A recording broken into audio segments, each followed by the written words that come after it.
एक छोटा सा प्लेन, दो आदमी और एक ऐसा मिशन जो ना सिर्फ जानलेवा था बल्कि आज के दिन बिल्कुल नामुमकिन लगता है। लॉस वेगस के होटल के मालिक का अजीब सपना कि एयरप्लेन को बिना जमीन छुए घंटों नहीं, दिनों नहीं बल्कि महीनों तक हवा में ही रखना है। यहाँ सिर्फ फ्यूल का मसला ही नहीं था, ये कहानी है नींद की कमी, दिसंबर की सर्दी और जिंदगी मौत के बीच एक नाजुक बैलेंस रखने की। लेकिन सवाल ये है, क्या ये दोनों पायलट्स वाकई ये नामुमकिन लगने वाला रिकॉर्ड तोड़ पाए या उनका प्लेन हमेशा हमेशा के लिए नीले आसमान में कहीं गायब हो गया। इतिहास में हुआ एक ऐसा अजीब वाकया जो आज किताबों में कहीं खो चुका है। ज़ेम टीवी की वीडियोस में एक बार फिर से खुशामदीद।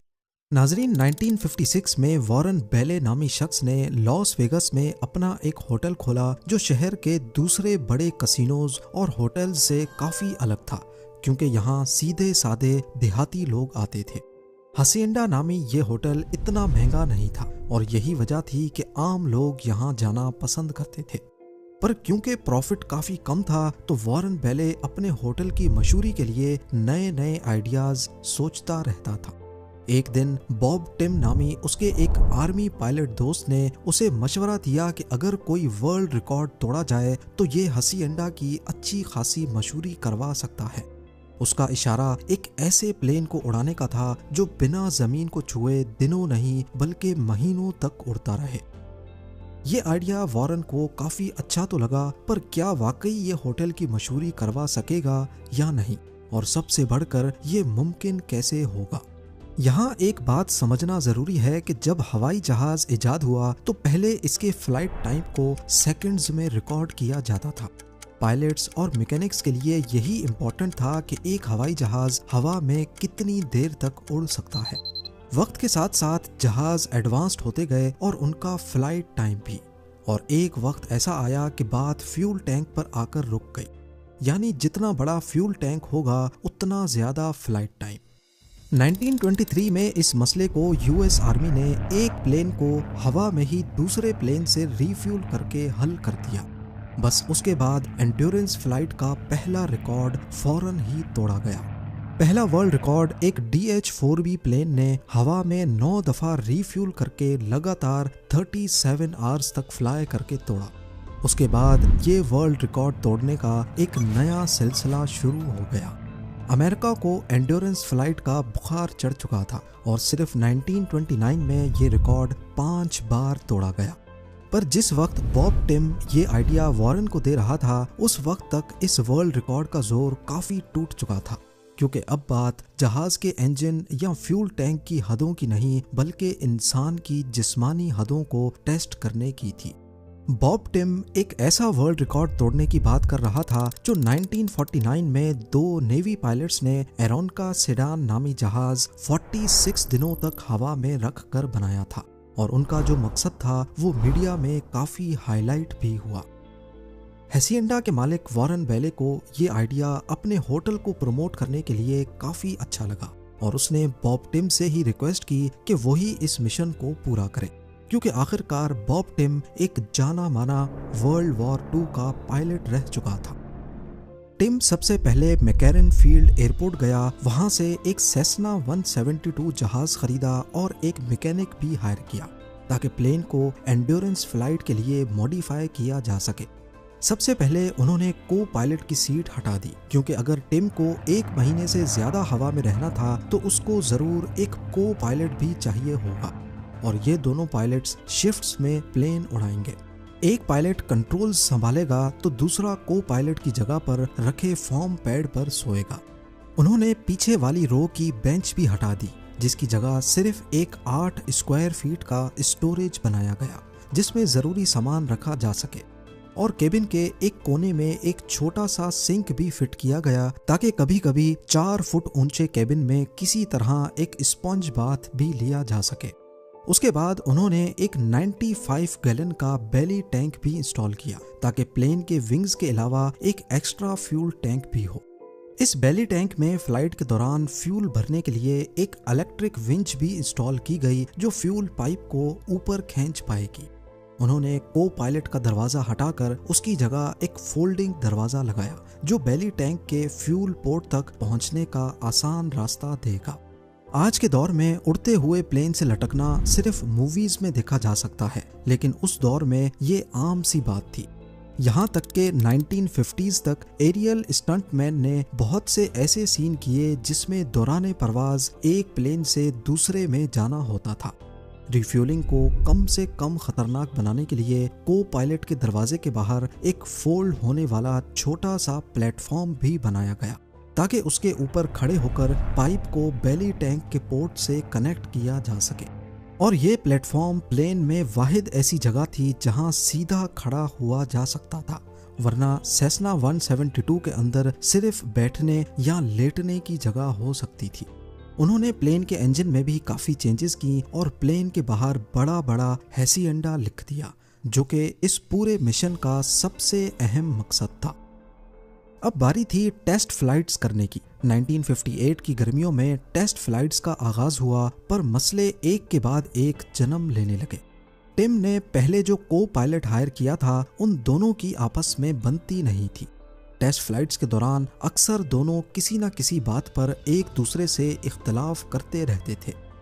पहली टेस्ट फ्लाइट नाकाम हुई, दूसरी भी नाकाम और तीसरी में दोनों का ऐसा झगड़ा हुआ कि टिम ने को पायलट को जॉब से निकाल दिया।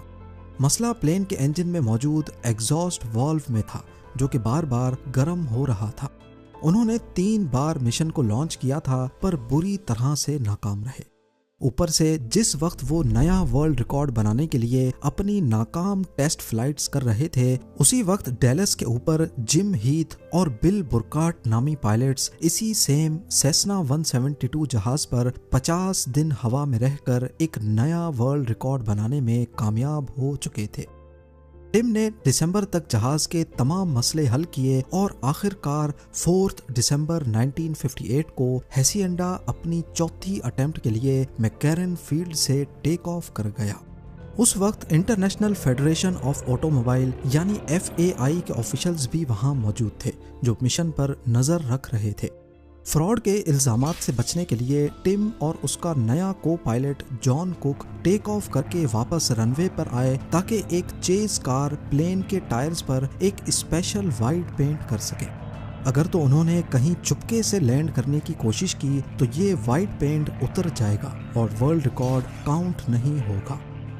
12 घंटों के बाद जब पहली बार रिफ्यूलिंग का वक्त आया तो दोनों पहले से एक तयशुदा रोड के ऊपर आए जहां एक रिफ्यूलिंग ट्रक पहले से मौजूद था। जैसे ही प्लेन रोड की सीध में आया तो ट्रक ड्राइवर ने अपना फुल एक्सेलरेटर दबा दिया।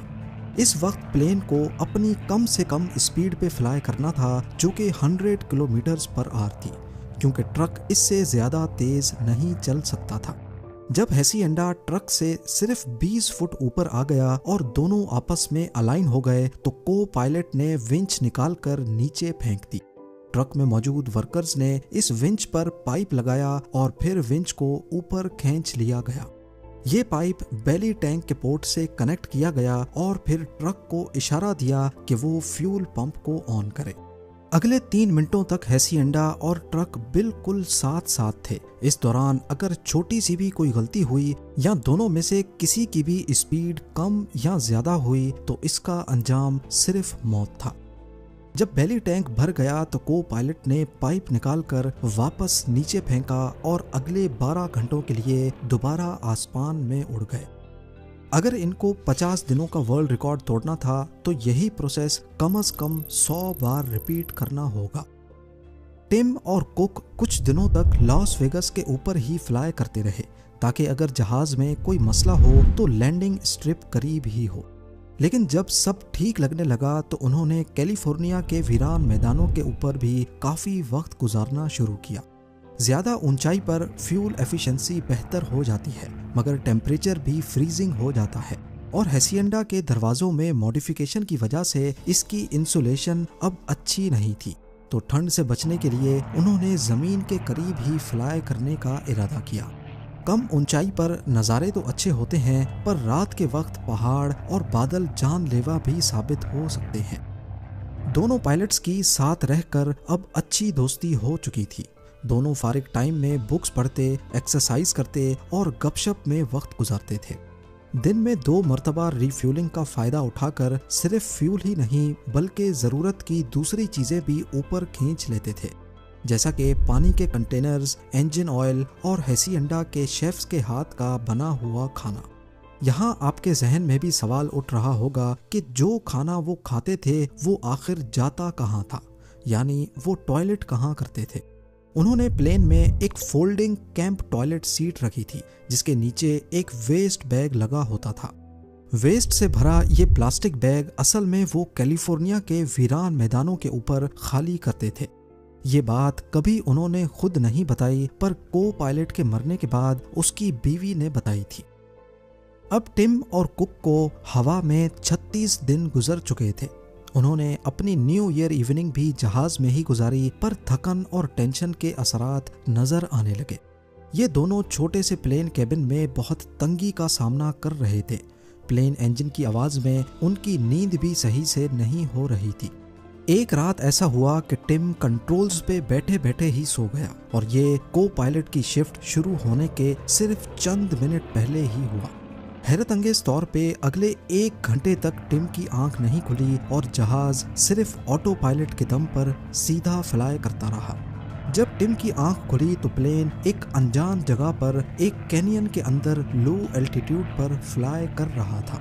अगर कुछ मिनट और तक टिम की आंख नहीं खुलती तो जहाज किसी पहाड़ी से जा टकराता, क्योंकि ऑटो पायलट की जिम्मेदारी प्लेन को सिर्फ सीधा रखने की थी, ना कि ऑब्स्टिकल से बचाने की।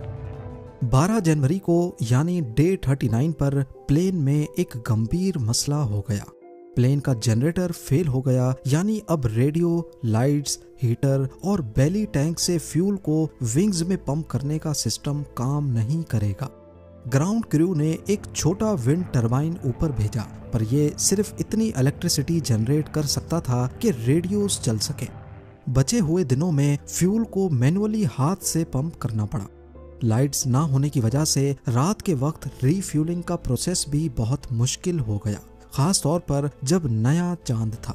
इस मसले को उन्होंने विंच पर एक फ्लैश लाइट बांधकर हल किया ताकि ग्राउंड क्रू को नजर आ सके कि पाइप कहां अटैच करना है। और रिफ्यूलिंग ट्रक के 300 फीट आगे एक दूसरी ट्रक चलाई गई जिस पर सर्च लाइट लगी थी। अब मसले दिन ब दिन मजीद बढ़ने लगे। प्लेन का फ्यूल गेज खराब हो गया, टैकोमीटर फेल हो गया और इंजन में कार्बन जमना शुरू हो गया। जैसे ही 23 जनवरी को रिकॉर्ड तोड़ने का वक्त करीब आया, हेसिएंडा को आखिरकार वो पब्लिसिटी मिलनी शुरू हुई जो हेसिएंडा के मालिक बेले चाह रहा था। बेले ने हर बड़े शहर के ऊपर से गुजरने का एक शेड्यूल बनवाकर अखबारों में पब्लिश करवाया ताकि लोग प्लेन को देख सकें और इस हिस्टोरिक मोमेंट को कवर कर सकें। एक दफा उसने पूरा एक अलग प्लेन फोटोग्राफर से भर कर भेजा जो हेसिएंडा के साथ उड़ा और कुछ यादगार तस्वीरें भी खींच सका।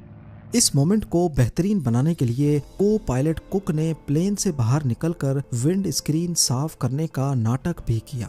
अखबारों ने ये तस्वीर छापी और पूरा मुल्क इस हिस्टोरिक फ्लाइट पर ध्यान देने लगा। 23 जनवरी को शाम 3:52 PM पर हेसिएंडा ने 50 दिन का बनाया हुआ रिकॉर्ड तोड़ दिया। लेकिन जितनी मेहनत और मुश्किलात उन्होंने ये रिकॉर्ड तोड़ने में काटी थीं, टिम और कुक ने फैसला किया कि वो फिलहाल लैंड नहीं करेंगे। जब तक चल सकता है ऐसे ही चलता रहे। और ऐसे उन्होंने मजीद 14 दिन हवा में गुजार दिए। आखिरकार प्लेन अब और ज्यादा फ्लाई करने के काबिल नहीं बचा। 7 फेब 1959 वाले दिन पूरे 64 डेज 22 आवर्स 19 मिनट्स और 5 सेकंड्स तक हवा में रहने के बाद उन्होंने फाइनली मैकैरन फील्ड के कंट्रोल टावर से लैंडिंग की परमिशन मांगी और प्लेन को लैंड कर लिया। लैंडिंग के वक्त प्रेस का हजूम जमा था और मुल्क भर से लोग ये हिस्टोरिक मोमेंट देखने एयरपोर्ट पर आए थे। इसमें supporters, record officials, journalists, Tim की वाइफ और बच्चे और हेसिएंडा होटल का पूरा स्टाफ शामिल था। टिम और कुक की हालत इतनी खराब थी कि वो अपने दम पर प्लेन से उतरने के काबिल भी नहीं थे। ऑफिशियल्स ने भी कंफर्म किया कि वाइट टायर पेंट बिल्कुल इंटैक्ट था, यानी प्लेन सच में बिना लैंड किए 64 दिनों तक हवा में ही रहा। 2015 में FAI ने पायलटेड एंड्योरेंस रिकॉर्ड्स को ऑफिशियली बंद कर दिया क्योंकि इसमें जानी नुकसान का खदशा बढ़ता जा रहा था। मतलब टिम और कुक का ये वर्ल्ड रिकॉर्ड अब हमेशा के लिए अनब्रेकेबल रहेगा। सेसना 172 जिसमें ये वर्ल्ड रिकॉर्ड बनाया गया था, मैकैरन इंटरनेशनल एयरपोर्ट के टर्मिनल 1 के बैगेज क्लेम एरिया में लटका हुआ आज भी लोगों को अपनी कहानी सुना रहा है। उम्मीद है जेम टीवी की ये वीडियो भी आप लोग भरपूर लाइक और शेयर करेंगे। आप लोगों के प्यार भरे कमेंट्स का बेहद शुक्रिया। मिलते हैं अगली शानदार वीडियो में।